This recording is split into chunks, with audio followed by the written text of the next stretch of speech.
away for 2 years not making videos here in my channel because I concentrated on finishing up my cookbook called Connecting the Pots, Charting Stories and Filipino Recipes to Find Home. It is about an immigrant like me who cooked her way to find home, from the cities to cities that I've lived across the US and also back home. It's available on Amazon, and also if you want a signed copy, go ahead and order it from my website, shop.skiptomalou.net. My book tour is on hold, but I am just so glad that I have this channel to connect with you guys. Thank you to all those who have shared with me the pictures of all the food that they've cooked that was inspired by the recipes that I share here in my channel and also from my cookbook. So for today's episode, I went through my cookbook and picked a classic recipe that I will share with you, and that is leche flan. Who doesn't love leche flan, right? It has that wonderful custard that is soft and creamy and silky. It's crowned by that thin layer of caramel that's always glistening and calling your name. Also, it has a very few and simple ingredients.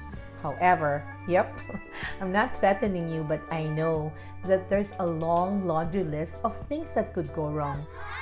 Stick with me for the next few minutes as I share with you some tricks and tips for your leche flans. Alright, so the first step that we're gonna do is to work on our caramel. And this is where I get stumped all the time. Why? Because I always get my caramel crystallized. So first things first is I want you to use thick bottom pan, okay? And then put your fire on low. Pour the sugar, pour my water there. So it's like a simple sugar right there, and you're not going to touch it. All you need to do is just cover it, put the lid, and wait. So it's been almost 3 minutes, and let's take a peek. See, and it's doing wonderful. There are two ways to make our caramel. One is the wet caramel, which is my preferred way of doing my caramel, and the second one is dry caramel, which is basically just pour your sugar in a pan and let it melt. However, that used to give me a difficult time because my sugar always crystallizes. Swirl it and then put back the lid again just to create that steam. Because what we want to create is that glistening gold that we're talking about. Hey Google, play Gold by Spandau Ballet. It's playing on Spotify. Ooh, this is aging me. But always believe in gold.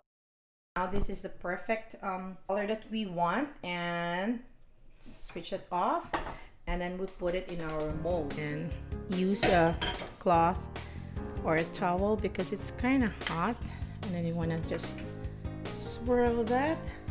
Okay, so we have put the caramel on the bottom of each llanera or the mold. This is the first step that you have to perfect. This will be the crowning glory of your dessert. So now let's work on our custard.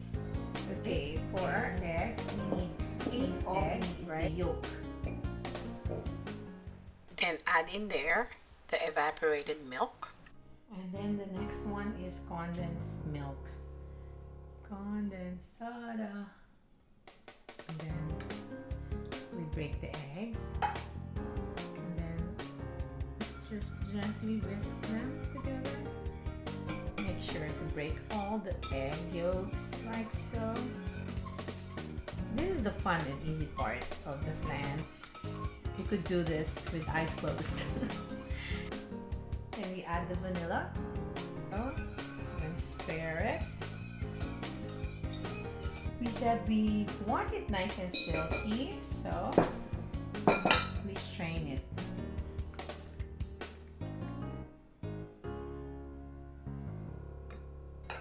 Okay, this is not in my cookbook, but you are more than welcome to strain it the second time in order for you to eliminate all those bits and pieces and also to ensure a silky bite.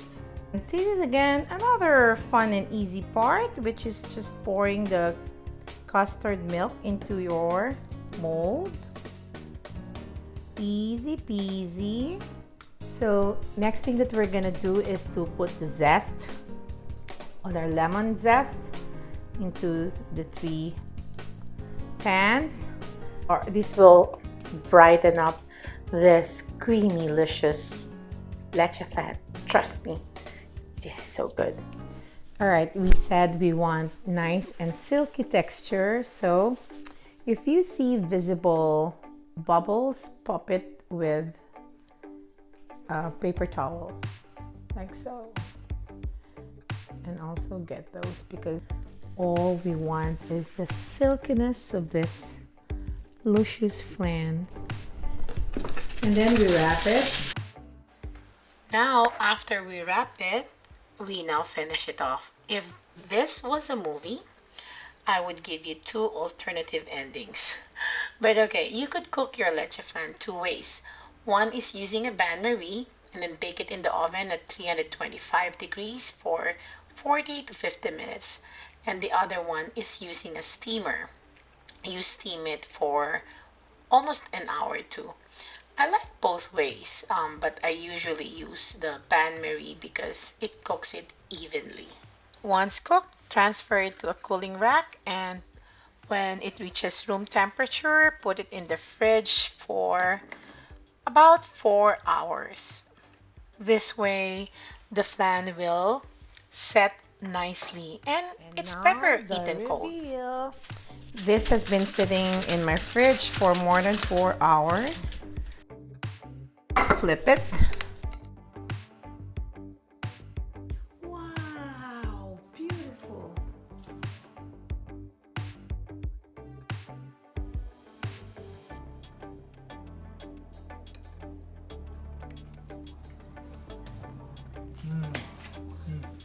So creamy, sweet, but yet it's grounded by the taste of the caramelized sugar. I love the contrasting citrusy notes, that of the creaminess of the custard. Yes, it's very creamy, silky and soft, just like I promised you in the beginning. It is really good. Yeah, it's really good. It's so decadent. It reminds me of my childhood. I hope you get to try it. Hanggang sa muli, this is Malou saying, that's a wrap!